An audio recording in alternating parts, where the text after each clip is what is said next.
আসসালামু আলাইকুম রহমতুল্লাহি আবরাকাতু। প্রিয় দর্শক বন্ধুরা, কেমন আছেন? আশা করি ভালো আছেন। আজকে খুবই সুন্দর চমৎকার একটি ভিডিও নিয়ে চলে এসেছি। আমাদের এলাকার দুইজন মুরব্বিকে নিয়ে চলে এসেছি।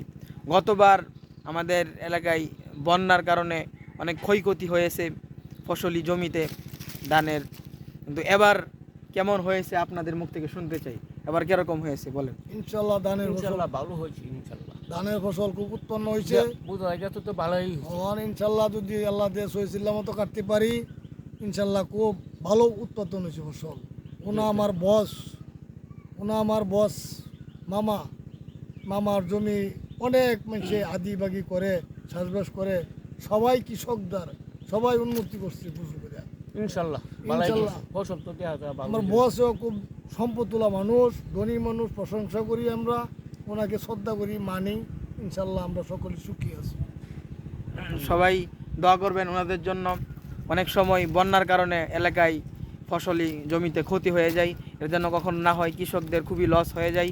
তাই সবাই সবসময় দোয়া করবেন গ্রামের মানুষগুলো যাতে সবসময় সুস্থ থাকে, ভালো থাকে। সবাই ভালো থাকবেন, দোয়া করবেন আমাদের জন্য। আসসালামু আলাইকুম রহমতুল্লাহি আবরাকাতুহু।